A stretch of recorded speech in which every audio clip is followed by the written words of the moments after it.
Paper है, आपको कुछ बातें मैं बता रहा हूँ, उसको ध्यान से समझेंगे। सबसे पहली बात ये है कि आपको जितना भी पढ़ना है बहुत अधिक पढ़ेंगे तो रात के 10:30 या 11, उसके बाद आप रात में नहीं जगेंगे। अगर आप जगते हैं तो इसका साइड इफेक्ट ये होगा कि आपको आपका जो माइंड है ना एग्जाम टाइम में उतना प्रॉपर में काम नहीं करेगा, ठीक है, क्योंकि जगने का आदत तो आपको पहले कर लेना चाहिए था। दूसरी बात ये है कि आप मान लीजिए बहुत अच्छे तरह से रिवाइज कर लिए, एनसीईआरटी पूरा कर लिए, आर सवाल भी कर लिए या कोई भी क्वेश्चन बैंक सब कर लिए। अब आपके पास समस्या है कि हम करें तो क्या करें। अब अभी मेरे पास 8-10 घंटे समय बचे, अब मैं क्या करूं, ठीक है। तो आपके पास दो विकल्प है। आपके पास अगर बेहतर सैंपल्स हैं तो आप उन्हें रिवाइज करें, अगर एक्स्ट्रा है तो बनाइए, और अगर नहीं है तो बस आप अपने वीक पॉइंट्स पे ध्यान देंगे, जहां जहां वीक पॉइंट है उसको सुधार लेंगे। और तीसरा सबसे इंपॉर्टेंट बात होता है कि सर अगर बहुत अच्छा तैयारी है, इसके बावजूद भी डर है कि कैलकुलेशन मिस्टेक हुआ, तो ऐसा क्या करें कि कल के एग्जाम में हमारा कैलकुलेशन मिस्टेक ना हो, है ना। तो इसके लिए मैं सबसे बेहतर उपाय बता रहा हूं। मान लीजिए आपको करना है एग्जाम में कैलकुलेशन 13x57, तो आप 13x57 का कैलकुलेशन एक बार करेंगे, तो करने के बाद आपको एकदम उसी समय वापस दोबारा रिकॉल कर लेना है कि क्या आपने उसको सही किया है या नहीं किया। ऐसा नहीं करेंगे कि मैं बहुत देर बाद सारे पेपर्स बनाने के सारे क्वेश्चंस बनाने के बाद लास्ट में हर एक क्वेश्चन का मैं मिलाऊंगा कि कैलकुलेशन सही किए कि नहीं किए। अगर ऐसा करते हैं तो आपका कैलकुलेशन सही नहीं हो पाएगा। कहने का मतलब है लास्ट में नहीं मिल पाता है।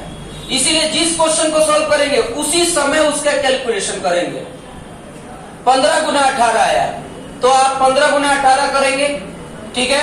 तो ये आपका कितना आ जाएगा, मान लीजिए 15 में 10 से करते हैं या 15 300, और यानी कि आपका समथिंग 270, ठीक है। तो उसी समय मिला लीजिए कि क्या दोबारा, एक मैं सीधा सा एग्जांपल दे रहा हूं, ठीक है, क्योंकि ये बहुत ही इंपॉर्टेंट चीज है। मान लीजिए हमें यहाँ पे करते हैं 4 2 और 3 7, ऐसा ही कोई कैलकुलेशन आया। अब ऐसा कैलकुलेशन आया और ये 14 की 4 कैरी 1, 28 और 6 यानी 34 और 1 35 कैरी 3, और ये 12 और 3 इतना तो आ गया। अब आपको अगला कुछ भी जाना हो, आपको एक बार अभी फिर से मिला लीजिए, क्या मैंने सही किया। तो एक बार मिला रहा हूं कि 14 के लिए 4 कैरी 1, ये 28 और 6 34 और 1 35 कैरी 3, और ये 12 और 3 15। मैं श्योर हो गया यहाँ पे कैलकुलेशन क्या है, बिल्कुल सही है।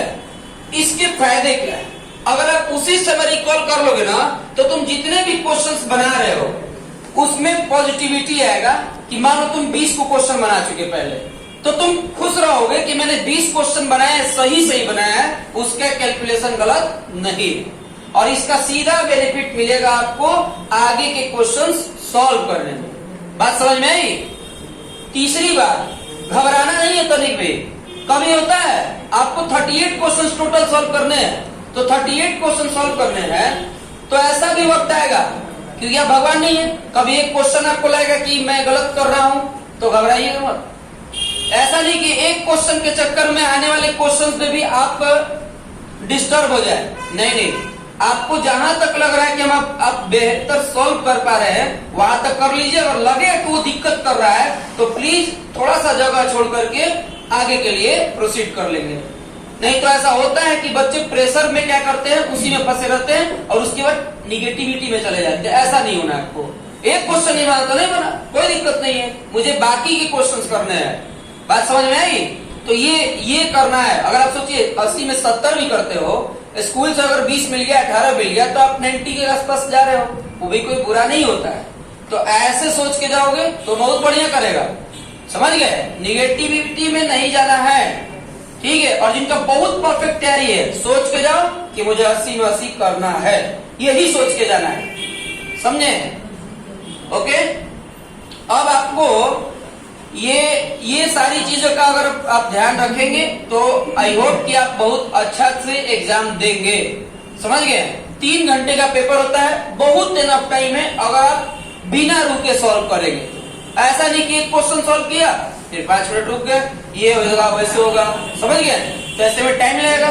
तो इतना ही कहना था। कहने के लिए बहुत सारी चीजें होती हैं, बट बी पॉजिटिव कि आप बढ़िया एग्जाम देंगे, समझ गए? तो हमारे तरफ से आप लोग के लिए बहुत दिल से बेस्ट ऑफ लक, ठीक है? चलिए।